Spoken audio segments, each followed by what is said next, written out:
दोस्तों, मैं रवीश कुमार आपका अपनी चैनल ज्ञान फॉर गोल में स्वागत करता हूं और आज मैं लाया हूं क्लास 10th के इतिहास के महत्वपूर्ण प्रश्नों के उत्तर का चौथा पार्ट।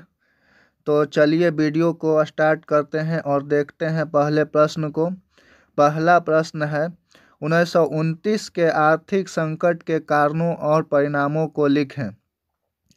इसका उत्तर 1929 के आर्थिक संकट के कई कारण थे, जिनमें कृषि क्षेत्र में अति उत्पादन, उपभोक्ताओं की कमी, अमेरिकी पूंजी के प्रवाह में कमी आदि प्रमुख कारण थे। 1929 के आर्थिक संकट का प्रभाव 1929 के आर्थिक संकट का व्यापक प्रभाव हुआ। इसका प्रभाव अमेरिका एवं पूरे विश्व पर पड़ा।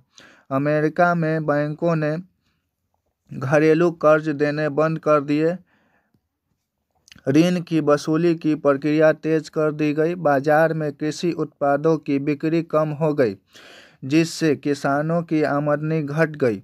इस महामंदी का पूरे यूरोप पर असर हुआ। जर्मनी में काफ़ी लोग बेरोजगार हो गए। कई देशों की मुद्रा का अवमूल्यन हो गया। भारत पर इसके प्रभाव के कारण यहाँ व्यापार में भारी गिरावट आई।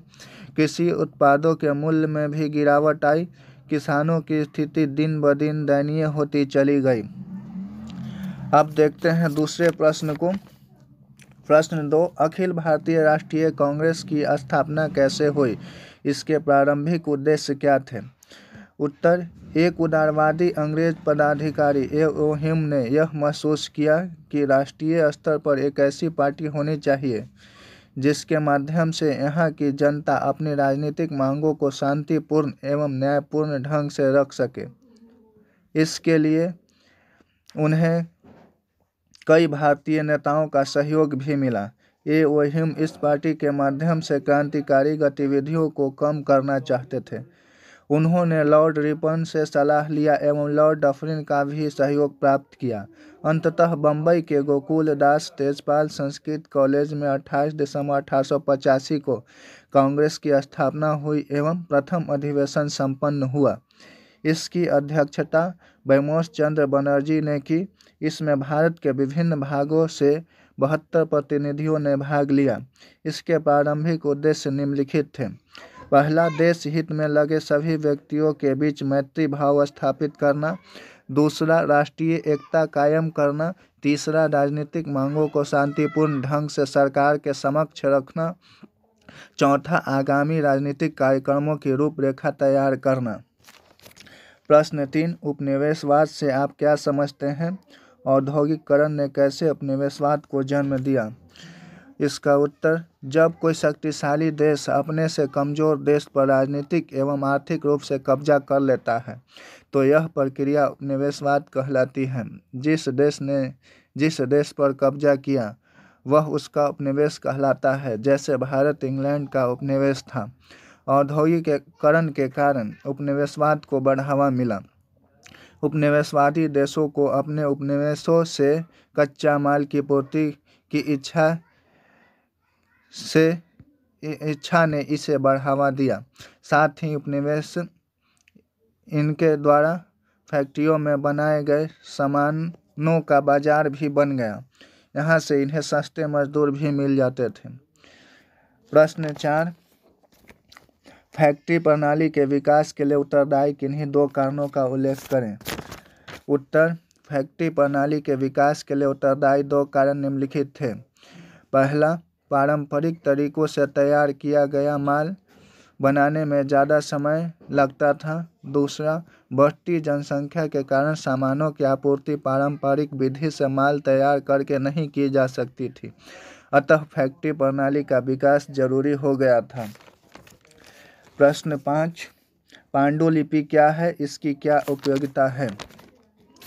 पांडुलिपि कागज, छाल, धातु, तार के पत्ते अथवा किसी अन्य सामग्री पर कम से कम 75 वर्ष पहले हाथ से लिखी गई संयोजन होती है, जिसका ऐतिहासिक महत्व होता है। इसे किसी भी ग्रंथ या पुस्तक का प्रथम प्रतिलिपि भी कह सकते हैं। पांडुलिपियों की उपयोगिता। पांडुलिपियों के ऐतिहासिक एवं वैज्ञानिक महत्व है। इसकी सहायता से हमें ऐतिहासिक जानकारियाँ प्राप्त होती है। कई विद्वानों तथा उनके विचारों के बारे में पता चलता है। इनके द्वारा कई रहस्यों का खुलासा भी होता है। दूसरा प्रश्न 6,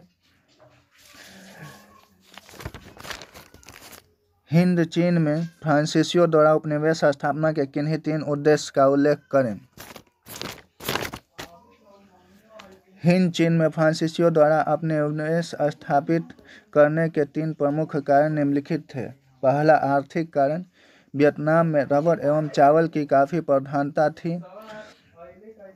साथ ही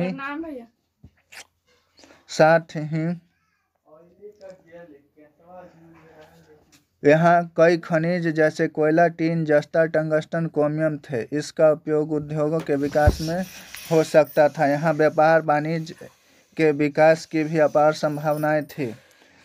दूसरा, असभ्यों को सभ्य बनाने की नीति। फ्रांसीसी हिंद चीन में लोगों को असभ्य समझकर उन्हें सभ्य बनाना चाहते थे।